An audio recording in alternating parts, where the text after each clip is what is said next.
Le président de la République, M. Jocelyn Privert, s'est adressé à la nation ce mercredi à l'occasion du Conseil des ministres au Palais national. Accompagné du Premier ministre, M. Hennex Jean-Charles, et de son cabinet ministériel, le chef de l'État a dressé le bilan des 120 jours passés à la magistrature suprême du pays. Le président Privert a rappelé les circonstances de son accession au pouvoir. Il faut dire que Jocelyn Privert continue d'exprimer sa volonté de respecter sa mission principale, dit-il, qui est de finaliser le processus électoral.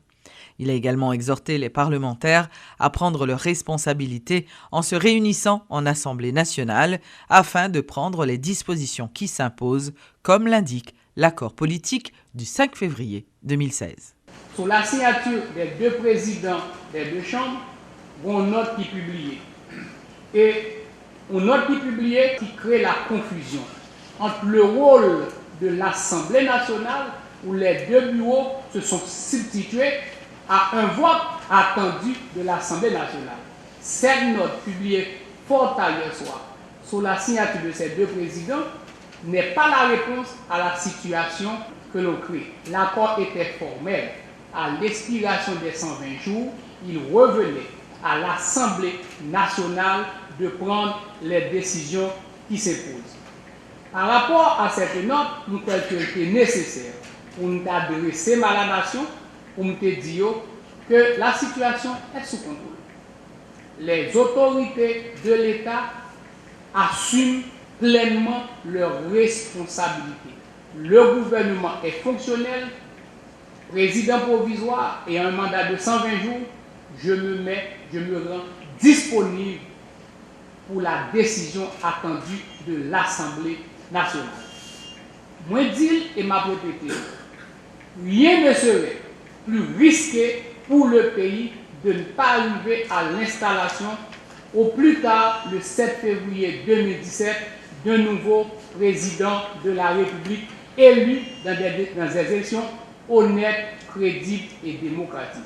Comme je l'ai maintes fois souligné, mon mandat, c'est l'organisation des élections pour permettre le renouvellement du personnel politique tel que défini dans le cadre de l'accord du 5 février. 120 jours après mon installation, 79 jours après celle du Premier ministre Hennex Jean-Charles, nous avons dit que le processus va bon train. Des résultats pour des élections, des collections nous ont publié déjà. Un calendrier électoral a été publié. La commission de vérification a remis son rapport. Le CEP a déjà acheminé officiellement le calendrier électoral à la présidence et demande la convocation du peuple en cette commission. À un moment ça, nous croyons que c'est le devoir de tout homme politique, de tout acteur politique, de tout responsable d'État, de ne rien entreprendre qui puisse entraver le déroulement du processus électoral. L'accord du 5 février n'était pas muet quant au terme du mandat du président provisoire.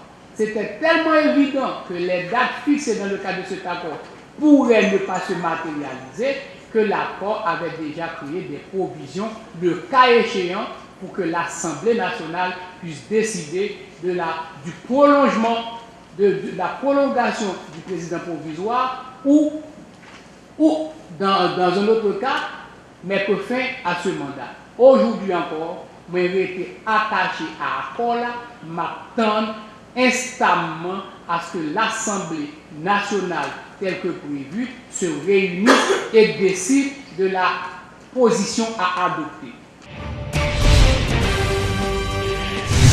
Le bureau de l'Assemblée nationale, présidé par le député Scholzer Chancy et le sénateur Ronald Lareche, dans un communiqué, ont constaté la fin du mandat de 120 jours confié au président Jocelyn Privert. Les deux parlementaires déclarent que l'Assemblée nationale, consciente de ses responsabilités, s'engage à travailler avec les pouvoirs publics pour trouver une solution concertée. Ils appellent la population au calme en attendant l'Assemblée nationale qui prendra les mesures qui s'imposent. Il faut dire que le document dont Radio et Télé Métropole a reçu une copie est signé par Scholzer Chancy et Ronald Lareche. Mais le président du Sénat, Ronald Lareche, a démenti formellement avoir signé ce communiqué. Concernant notre qui sorti communiqué qui sorti là, m'a dit et m'a réitéré, la note a été préparée au niveau de mon bureau au Parlement. Et il est clair que note là sont note authentique qui a été signée par le président Scholzer et le vice-président Larèche. Même s'il y a une diversion qu'a faite par la suite, nous avons des preuves, n'est-ce pas, et nous avons des témoins tout que la note a été bel et bien signée par le vice-président du Sénat, M.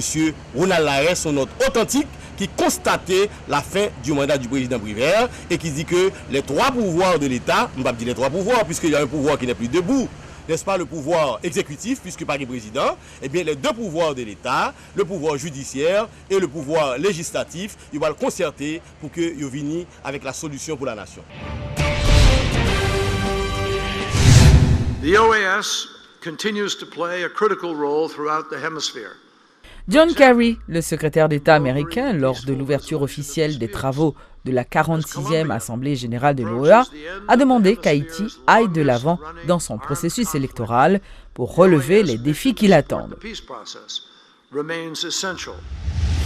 Monsieur le Président, de son côté, le ministre haïtien des Affaires étrangères, Pierrot Delienne, a formellement sollicité la participation de chaque État membre pour mener à bien les prochaines élections en Haïti. La coopération dans le cadre des institutions internationales et des organisations régionales comme l'Organisation des États américains est plus que jamais un impératif pour un développement solidaire susceptible de répondre aux défis à la fois nationaux et transnationaux.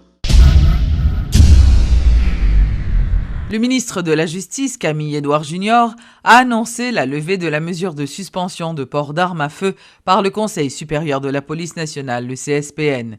Camille Edouard Junior a expliqué que cette mesure avait été prise en vue de protéger la population suite à des alertes.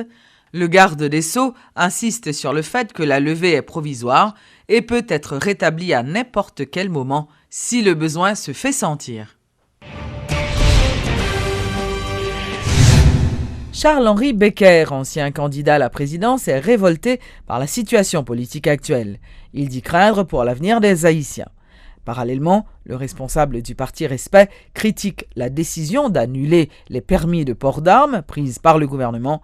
Charles-Henri Becker était l'invité de la rubrique Le Point. À cause d'une décision qu'un gouvernement de facto prend, ils mettent vie en danger, ils mettent vie en danger, ils mettent vie monde que nous allons chercher en danger. Parce que nèg qui lui-même gen zam illégal, yo fin que légaliser zam li pour lui.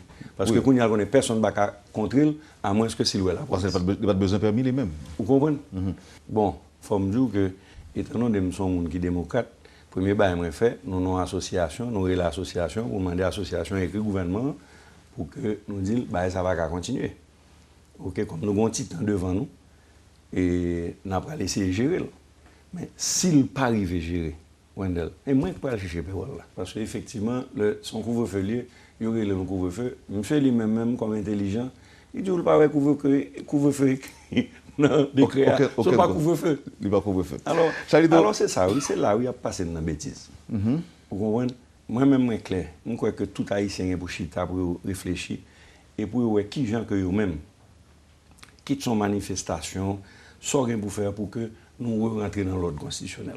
On nous met tête nous ensemble, tout secteur vie nationale, pour nous pacifiquement forcer que nous rentrions dans l'ordre.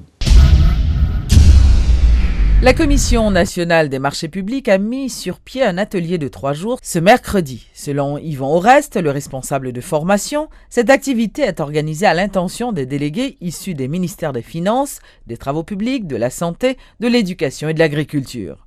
Elle vise à sensibiliser les autorités contractantes sur la nécessité de toujours avoir un plan en matière de passation de marché public. Le marché public, c'est un contrat.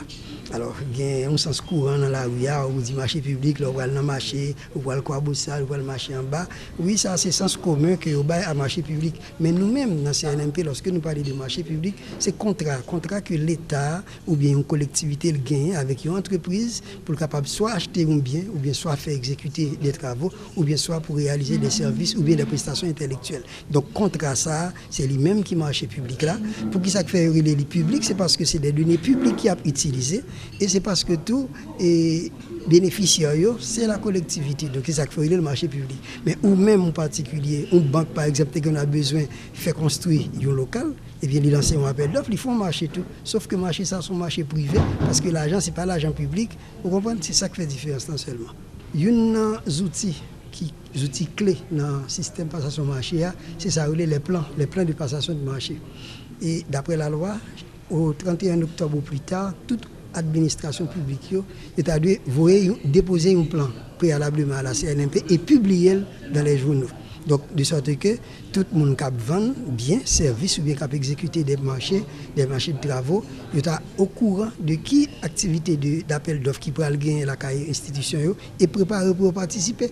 Malheureusement, si vous regardez dans le journal, c'est peut-être rarement où tu as information ça est disponible. Donc, des objectifs, c'est permettre que l'autorité contractante vienne prendre habitude pour la nécessité pour que vous prépariez plan et publier plan, ça qui va permettre que le système fonctionne de meilleure façon et ça va permettre également à l'État, aux collectivités territoriales pour qu'ils utilisent les lieux publics de manière efficace. Le CONATEL, Conseil national des télécommunications, a organisé ce mercredi un atelier de travail à l'intention des responsables de médias.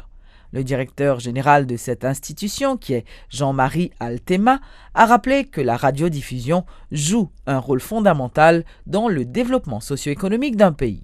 Les médias en général jouent un rôle important, jouent un rôle fondamental même et dans le développement économique avec social. Par exemple, côté nous, là, je dis, nous sommes capables de diffuser des messages qui permettent qu'un pile vie monde sauver.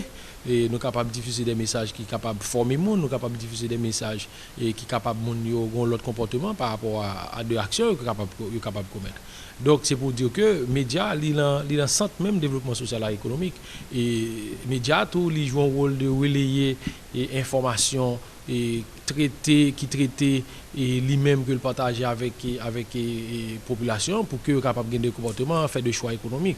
Donc dans ce sens ça, les médias, radiodiffusion en général, qui gagne radiodiffusion sonore radio et télévision là-dedans, ils ont un rôle fondamental qu'ils sont capables de jouer dans le développement social avec l'économie du pays. Parce qu'il y a un changement qui se fait. Un changement aujourd'hui, et à partir par exemple d'un téléphone, on a accès à un bon programme. On a accès à un programme télévisé, on a accès à la radio, on a accès à des contenus audiovisuels. Donc maintenant, il faut que tous les médias au travail gardent ensemble avec l'État, qui sont capables d'harmoniser relations pour que nous fassions développement économique avec social. Évidemment, il y a deux modèles économiques qui doivent changer parce que la réalité change autour de nous. Donc dans ce sens, nous réunis avec les propriétaires médias, nous réunis avec les responsables de programmation, nous réunis avec les journalistes, avec des spécialistes, pour que nous gardions ensemble qui sont capables de définir des modèles qui sont capables de répondre vraiment à besoins médias pour assurer le développement social avec économique. La Fondation Prodev, qui œuvre dans l'éducation, organise le 17 juin prochain une soirée de levée de fonds à l'hôtel Villa Thérèse. Selon Claudia Labissière, la directrice exécutive de cette institution, une pléiade d'artistes se produiront au cours de cette soirée. Si un jeune n'a pas l'éducation, et quand on dit l'éducation, on ne voit pas seulement les livres et les cahiers, les plumes et tout, mais c'est vraiment ça englobe vraiment non seulement le côté émotionnel de l'enfant, le côté cognitif, parce que si nous n'arrivons pas à développer nous disons les talents, les qualités, tout en donnant aussi l'opportunité aux jeunes d'avoir accès aux connaissances, eh bien nous passons à côté. Et donc voilà, moi je dis toujours que Haïti a 10 problèmes qu'on peut compter sur les doigts de la main, c'est éducation. Oui. Tout à fait, Daniel, parce que sincèrement, nous ne pouvons pas aller loin sans ça, on ne peut pas. Et nous, dans la société haïtienne, nous devons nous en rendre compte. Ce n'est pas seulement que ça devienne un slogan, l'éducation, la qualité d'éducation, mais qu'on en parle, mais qu'on se sente impliqué, que la société se sente impliquée. Et c'est justement l'une des raisons pour lesquelles nous sommes là aujourd'hui, Daniel, parler de la Fondation oui, mais parler de cette levée de fonds que nous organisons le vendredi 17 juin prochain. Alors, jeudi prochain, c'est bientôt. Ce vendredi 17 juin à Villa Thérèse. Alors, racontez-moi. Oui.